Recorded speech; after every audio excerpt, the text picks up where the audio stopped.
iki utubuza? Kubera iki utubangamira Mana? Ngiye kubakurira inzira ku murima. Undebe hano mwese, ashaka kubatangariza yuko ibintu byose dukorera Imana, kuririmba, kuramya, kubwiriza, guhanura, para amatitire tubona tuyahawe n'idini n'amatorero dusengeramo, evangeliste, bishopu, ibyo bintu byose muranyumvise, agaciro sibyo, agaciro ni igihe Imana ikiri mu mutima wanjye. Iyo tuyimuye Imana ntibona bishop, ibona uwapfuye. Iyo tuyimuye Imana ntibona ibitako, ibona ibyarangije garanti. Iyo tuyimuye tukayijugunya Imana ntibona abantu bazimo, ibona abarwayi. Iyo tuyimuye Imana ntidufata nk'ishyanga ryera, idufata nk'abantu bamaze kurangira. Ibi bintu byose turi gukorera Imana, uko ndimo ndavuga nkanuye amaso, uko mwaririmbaga muzamuka zamuka, biheshwa agaciro n'igihe Imana iri mu mutima wawe. Imana ntikena, Imana nisabiriza, nta crise economique igira, mu mvura ibikomeye, mu izuba ibikomeye, mu bihe by'inzara irakomera, mu bihe bikomeye ibihambaye. Ntabwo Imana inezezwa n'imitako cyane. Ibi ndi gukora ni imitako, uku kuvuga, kukubwiriza, rara amajoro. Haleluya, Yesu ashimwe cyane. Ndashimira Yesu cyane kwangiriye icyizere cyo kuboneka muri uyu mwanya. Imana irakoze.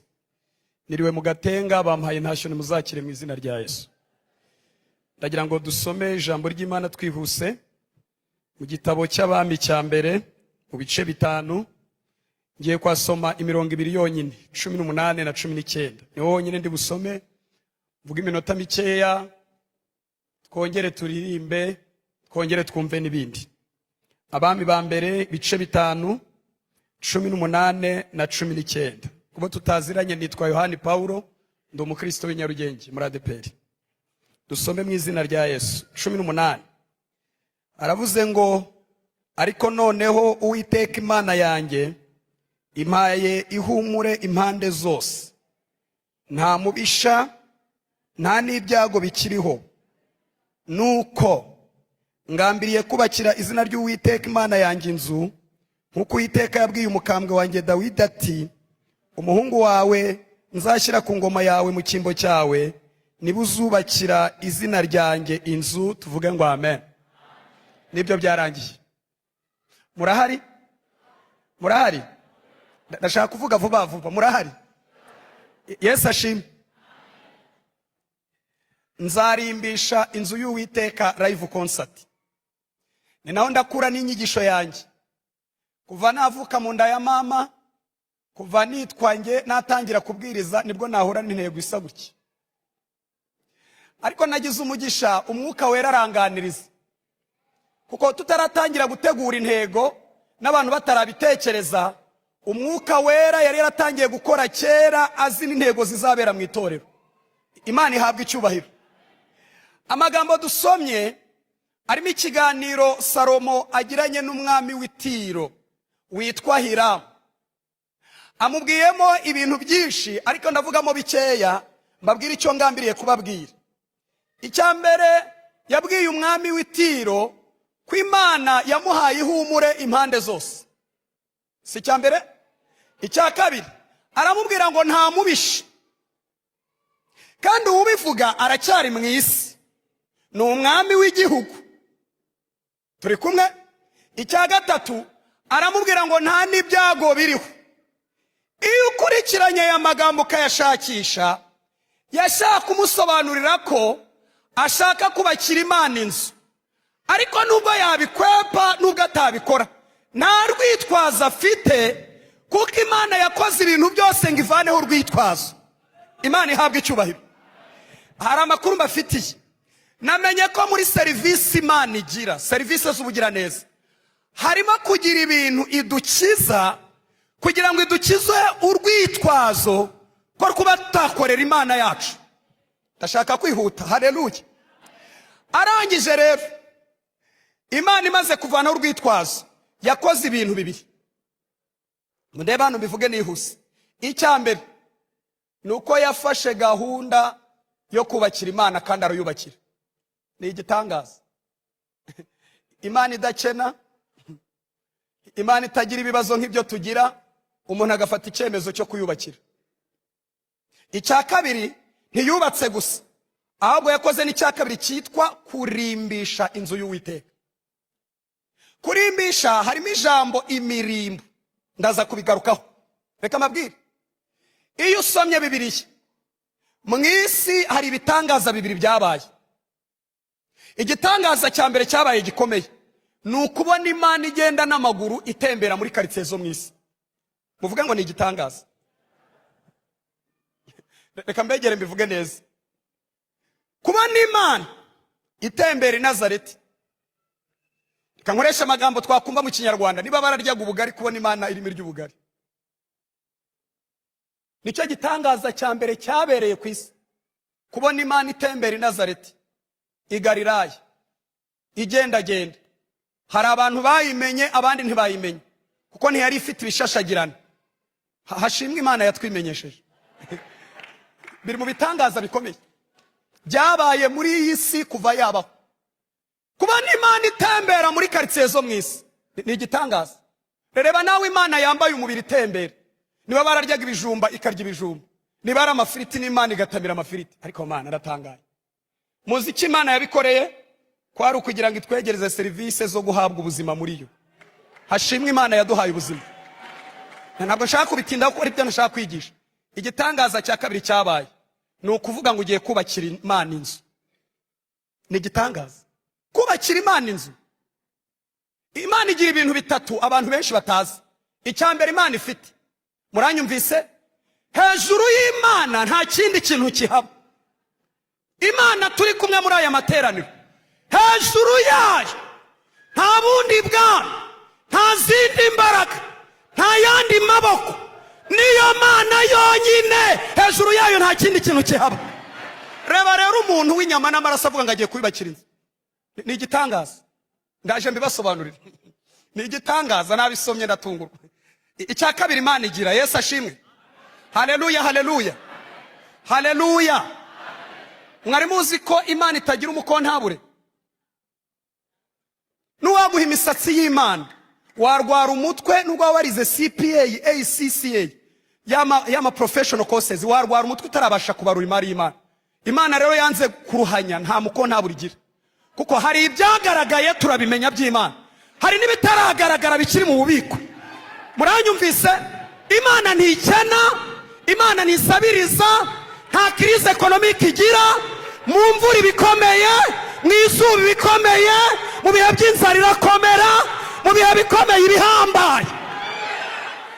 Ni igitangaza perezida. Ni igitangaza dirije. Kubakira Imana, ubanza mwebwe mutari kubyumva. Igiye kubona ibona umugabo w'inyama n'amaraso, aravuze ngo agiye kuyubakira. Naratangaye.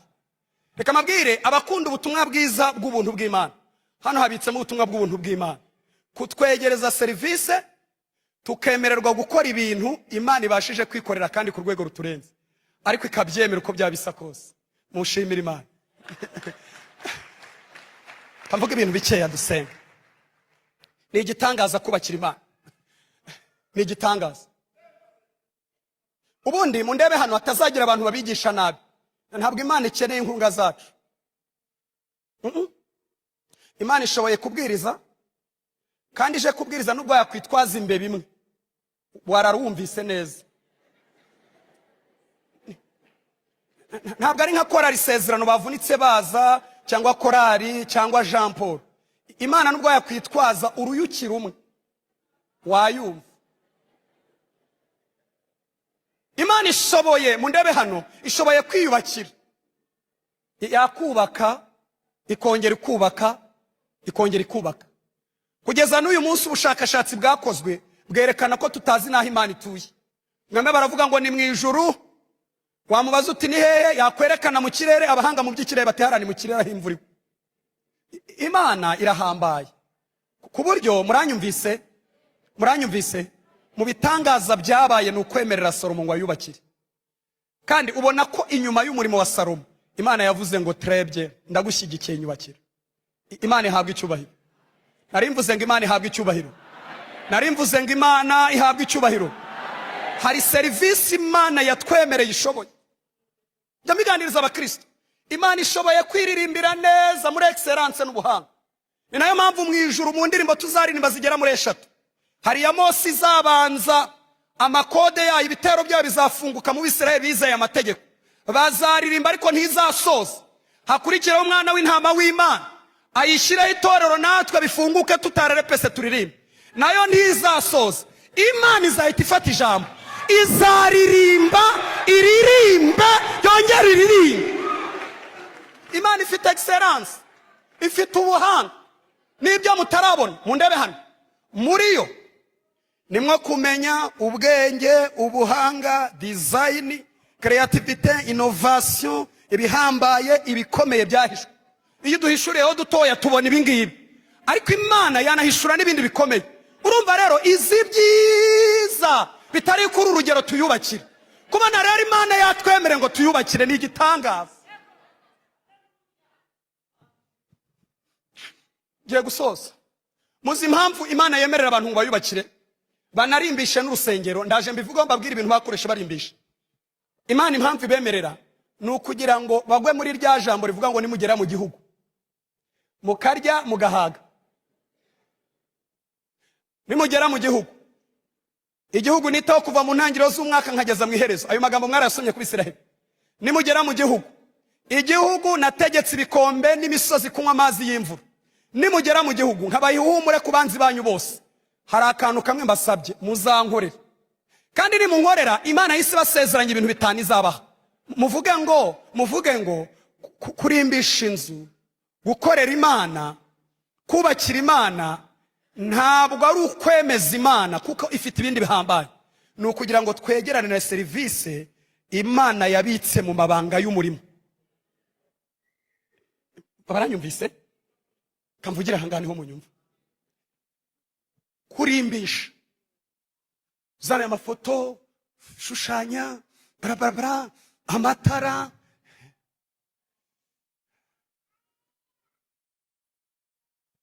Ugendeye kuri yo biroroheje, ariko ugendeye mu cyo yasezeranye birahambaye. Imana ibibyaza inyungu by'igihe kirekire. Ibwira Abisirayeli ngo bazayikorera nibamara kurya, nibamara guhaga. Yababwiye ibintu bitanu izakora. Mundebe hano rero, ngiye kubasobanurira ibibitse muri iyi service yo kubakira Imana no gukorera Imana. Icyambere Imana yababwiye, mundebe hano nyibabwiye. Yarababwiye ngo ibyo kurya byanyu n'ibyo kunywa nzabiha imigisha. Bisobanuye ko ibyo kurya babifite n'ibyo kunywa bazabibona, ariko Imana irashyizemo umugisha bishobora nabo kubarya. Umugisha ushinzwe ibyo kurya, ushinzwe gukwekinga, kwangiza ibiri mu biryo byakwangiza kuko bituruka mu butaka bwahumanye. Imana irababwira ngo nimugera mu gihugu mukarya, mukankorera, njyewe nzajya nza mu biryo nshyiremo umugisha. Ndegera isukari, ibikwica mbivanemo, ibindi mbyangize. Izo serivisi ziba mu gukorera Imana honyine. Icya kabiri Imana yababwiye, yarababwiye ngo nimugera mu gihugu mukankorera, hari ibintu bikomeye Imana yavuze. Yaravuze ngo nzakura indwara hagati muri mwebwe. Niba mukeneye serivisi yo kubaho, hari indwara zitabafata, hari imyanzuro Imana ifata ku burwayi, birabasaba ngo mukorere Imana kuko niho honyine Imana yabibitse. Iravuga ngo nzakura indwara hagati muri mwebwe. Tuzaba turi mu murimo Imana ikura indwara hagati muri mwebwe. Kandi Yohana yaranditse aravuga ngo igiti cyose cyera imbuto Imana icyanganyaho amahage. Imana ihabwa icyubahiro. Mundebe hano bakopeze amasezerano menshi yo kutarwara nayakuye mu murimo w'Imana. Niyo mpamvu iyo umuntu apyinata agakorera Imana yitera imibare, hari igihe nawe Imana igutera imibare, ariko imibare y'urukundo ugasanga ukoreye Imana ku gahato, udakorera Imana uryohewe. Ariko iyo wemereye gukorera Imana, ugakorera Imana nk'uko biri ngombwa, muranyumvise, hari indwara Imana ivanamo ngo zitakwicaza hasi, ahubwo ubona umwanya wo gukorera Imana wisanzuye. Siko ngiye gusoza. Icya gatatu Imana yababwiye, yarababwiye ngo nimugera mu gihugu kandi mukankorera, hari icyo mbabwira, nzakura kugumba aha no gukuramo inda hagati muri mwebwe. Ibyo si ibibazo bihari mu isi, ariko urumva umuntu ari mu murimo ari busy. Imana nayo irakubita umwuka wo kugumbaha, irakubita umwuka wo kuvanamo inda. Muranyumvise? Baravuga bati iravamo, Imana itiragumamo. Ntabwo azayibyara, Imana atazabyara. Kandi icyo nkundira Imana, ikubitse ijambo rimwe rigakora iby'imbaraga kurenza amagambo menshi abantu bashobora kuvuga. Icya kane, ndi hafi gusoza. Yesu ashimwe. Haleluya, haleluya, haleluya bene data, haleluya, haleluya.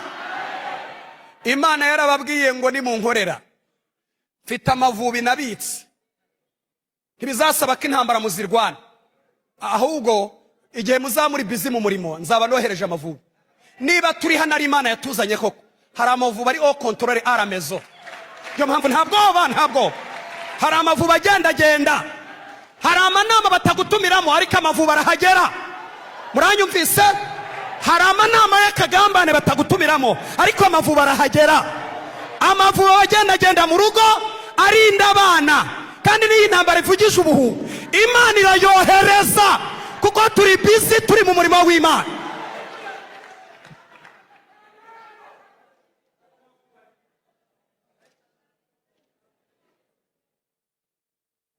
Ndashaka gusoza. Kurimbisha niki, imirimbo niki, nacyo shaka gusorezaho. Nta muntu mu Rwanda utazi imirimbo cyane abanyakigali. Usanga umudamu afite isakoshi ya mpande eshatu, ukibaza wayavunwa n'isakoshi ya mpande eshatu. Ni imbaraga z'umurimbo. Hari umuntu ugura rinete hano ugasanga yazisize irangi atavanye kwa muganga, ni imbaraga z'umurimbo. Hari insokozo, hari usokoza atya gasatura atya, hari n'usokoza akagira indundi atarakandagiyeyo, imbaraga z'umurimbo. Ese muranyumvise? Haleluya, haleluya, haleluya. Ese murimo muranyumva? Hari imbaraga z'iki? Kurimba rero ni iki cyangwa imirimbo ni iki? Ni ibintu umuntu akora yaba mu buzima busanzwe. Reka mvuge ku nzu nibwo muza kubyumva ko turi ku ijambo rivuga ngo nzarimbisha inzu y'Uwiteka. Ni ibintu umuntu akora akaryoshya inzu, agashyiraho design, agashyiraho utuntu tuzajya dusobanurira abantu batahageze uwo ari we, kandi uko umuntu angana niko arimbisha. Buri iwawe uko hasa niko nangana mu mufuka. Kambwirize ndeba hejuru. Ese muranyumvise? Uko yarimbishije ntabwo bisaba ko tujya kumenya ibyo tugaburira. Iyo urebye imirimbo iri ahantu umenya ibyo uza kurya. Uba ahantu mwahabura ibiryo ukurikije imbaraga zihari. Reba ya matara, urabona hatariho ikintu, kandi n'inyuma yabyo hari Imana igenda ibasunika. Nari mvuze ngo Imana ihabwa icyubahiro. Rero hari ibyo bimenyetso, hari imitako y'ubwiza, hari amatara, hari ibishushanyo, hari amafoto, kugira ngo Salomo arimbishe inzu y'Uwiteka. Yakoresheje ibintu 9, ndabivuga nihuta. Yakoresheje ibintu bingahe? Ubwo muraza kureba ibyo maze gukoresha. Nabisomye nitonze. Icya mbere ni imiringa. Fel, imiringa. Imiringa ni ubwoko bw'amabuye y'agaciro, nibwo bacuragamo ibintu bitandukanye. Kandi iyo miringa isomye Bibiliya ngo barayikoresheje kubara bigezo birabananira. Salomo aravuga ati iby'imibare ni mu byihorere. Bakoresheje imiringa, bakoramo ibikoresho bitandukanye byo kurimbisha urusengero, kugeza ubwo imibare ibananira. Salomo arangira avuga ngo ntimuzongere kubara imiringa dukoresha. Icya kabiri ni irangi ryo gushushanya, cyangwa irangi cyangwa penti mu Cyongereza. Bari bafite irangi bashushanya. Hari ibishushanyo by'abaserafi, ibishushanyo by'abakerubi, ibishushanyo by'Uwiteka ameze nk'intare. Nabisomye nijoro ndatangara, byo kugira ngo bereke abantu ngo nubwo mwiciye aha hantu, nubwo ari ibishushanyo, ariko ibi ngibi tubifite nk'ubuzima. Hari Imana ibunze muri twebwe imeze nk'intare. Imana ihabwa icyubahiro.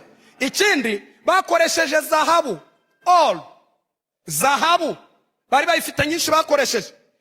Icya kane ni abikorezi bafite imbaraga batwaraga ibimaze gukorwa. Abikorezi kuko ntibabicuriraga hafi y'urusengero, babikoreraga ahantu hatandukanye, abikorezi bakabyikorera. Icya gatanu cyantangaje, ni abacuzi n'abanyabukorikori b'abahanga. Uzwi cyane ni Hiramu, ukomoka ku mugabo w'umutiro ndetse n'umudamu wa Nafutali, wo mu muryango wa Nafutali. Ni abacuzi n'abanyabukorikori bazi kudizayininga, bazi gukata ibintu biringaniye. Ndababwira icyanyuma cyari gihari Bibiliya itavuga neza, ariko iyo usomye urakivumbura. Icya gatandatu, ni abakozi bahuzaga ibyabaga bimaze gukorwa, assemblers, abakozi bahuza. Niba ari ibyuma byubatswe babizanye no ku rusengero, hari abibihuza bakabihina bakabigorora. Ikindi, ni abashushanyaga, abahanga mu gushushanya, creative design, bagashushanya bagashushanya. Ikindi cyantangaje, ni abakoraga amasuku aho abantu bamaze gukora, bagakora amasuku bagakubura. Ikindi, ni abatetsi bo gutekera abantu, bakoraga uwo murimo wo kurimbisha badataha. Hari abatetsi bateka. Icyanyuma rero sasa mundebe hano, hari umwuka wera wensipira utanga ubuhanga, ukurikirana ibyo bikorwa ngo hatazazamo ikosa Imana ikabigaya. Kandi ndashaka kubatangariza ko rwuzuye, Imana yararutashye. Kuva isi yaremwa niwo munsi Imana yatashye urusengero rwubatswe n'umwana w'umuntu. Iravuga ngo terabye munyubakira urusengero nanjye ndarutashye. Bibiliya iravuga ngo igicu cyuzura urusengero. Igicu kimaze kuzura urusengero, ngo abatambyi babura ukuntu bakora umurimo. Abantu bari bapfukama mu yarashashwe, barangije baravuga ngo Uwiteka niwe Mana, Uwiteka niwe Mana, Uwiteka niwe Mana. Biyongeza iminsi, bamaze iminsi 15 bashimira Imana bahaye urusengero. Barangije kuyirangiza, Imana nayo iravuga sasa, iravuga iti sinabasezera maramasa. Nibwo yavuganye na Salomo, iramubwira ngo Salomo we, Salomo we. Ni naho nsoreza tugasenga. Yesu ashimwe. Haleluya, haleluya. Iramubwira ngo Salomo, jewe ndi Imana, ariko nemeye ko munyubakira urusengero rw'igitangaza. Kandi ibintu Imana yemeye biba byemewe. Ntago abantu banyumvise. Ibintu Imana yemeye, kubera ukuntu nayo yiyizi, iyo Imana yemeye ibintu biba byemewe. Iravuga ngo munyubakira urusengero rw'igitangaza, rurerure, ruratatse. Ariko ndabasaba ikintu kimwe cyo kwitondera, ikizahesha agaciro inyubako y'urusengero, ugeretseho imitako mwashyizemo. Muranyumvise?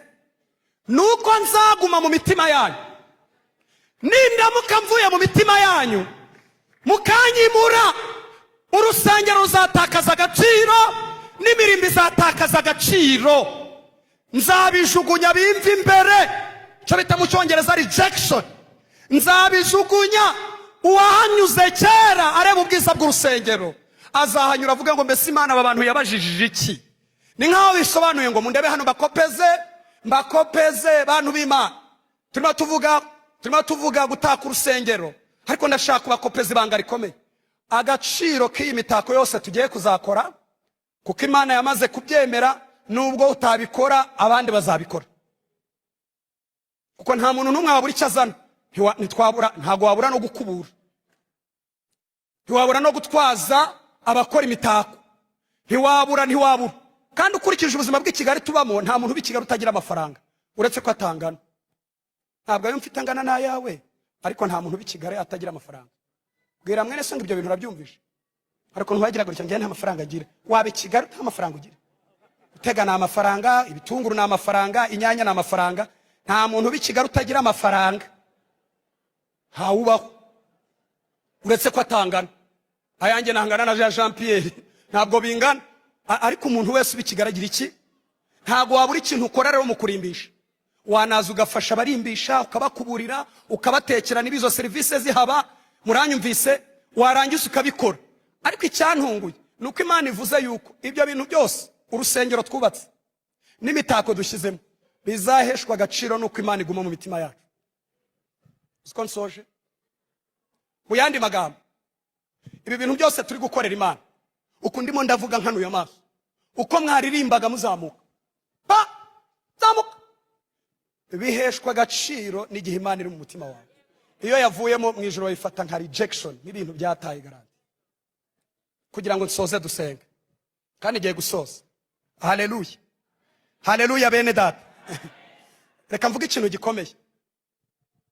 Rwa rusengero rwaje kubaka kukurangira, bararutaha baranezerwa, bageze nyuma babwira Imana bati hari ibintu watubujije tugiye kugerageza. Kubera iki tubuza abakobwa abanyamahanga? Siko nshoje. Kubera iki utubuza? Kubera iki utubangamira Mana?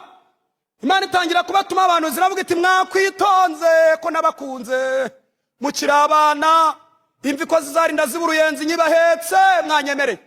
Barayinanira, bamaze kuyinanira yohereza umugabo witwa Nebukadinezari.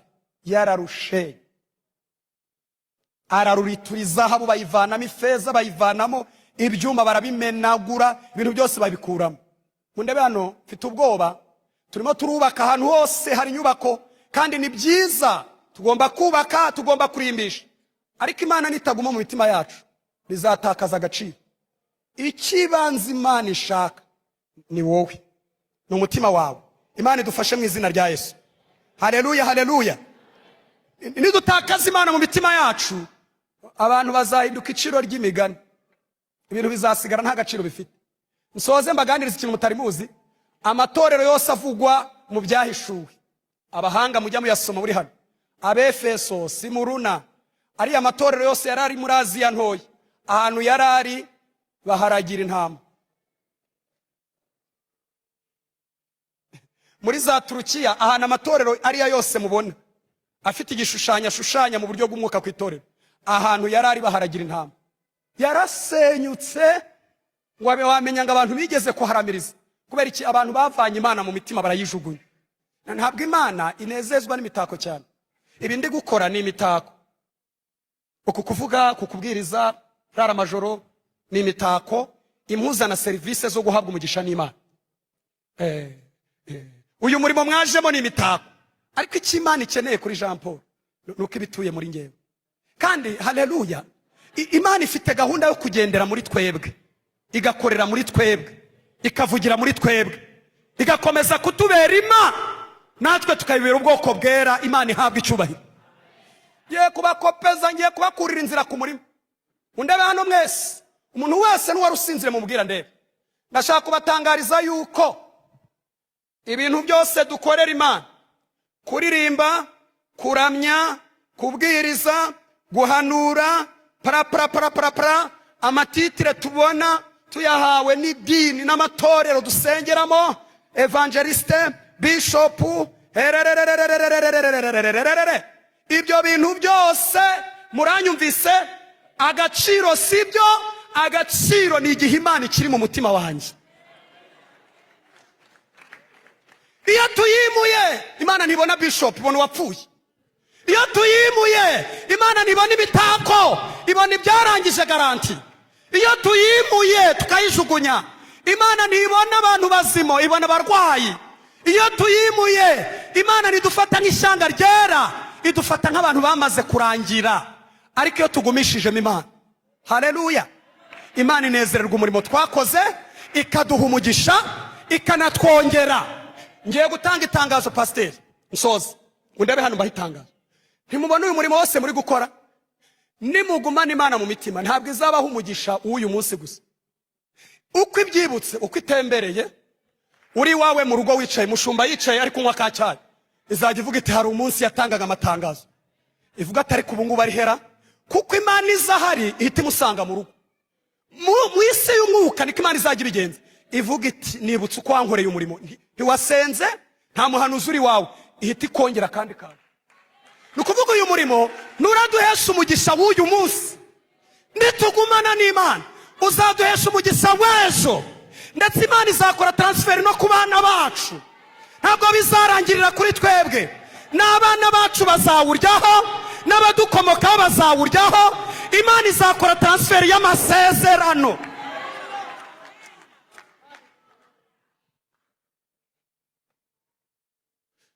Reka mvuga ibintu bibiri dusenge. Icyambere nshaka kubabwira kugira ngo dusenge, nashoje kugira ngo ukora rikomeze ririmo. Ndashaka kubabwira yuko utabura ikintu na kimwe ukora mu kurimbisha urusengero. bwira mwene so ngo nta kintu wabura ukora. Icya kabiri, ndashaka ko tujya mu mibare tubikorere Imana, kandi tuzirikana ko atari inkene, turebe ukuntu Imana izajya ibibyaza ibindi bintu.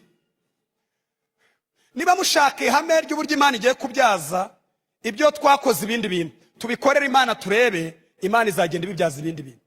Imana ibampera umugisha, murakoze.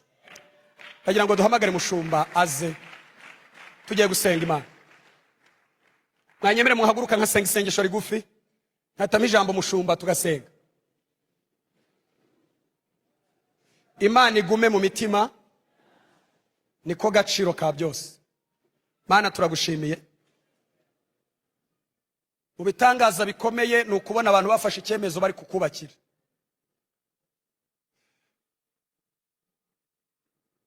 Wowe nturi Imana abantu bavuga ngo uzanyagirwa, kuko nturi igiti, nturi ibumba. Nta nubwo tujya kukwanura iyo imvura ikubye. Tangaza gikomeye ni ukubona CGM ufata icyemezo cyo kukubakira. Bibitse ubutunzi bukomeye, birahambaye, ni ibinyembaraga. Ariko icyo uvuze kirakomeye.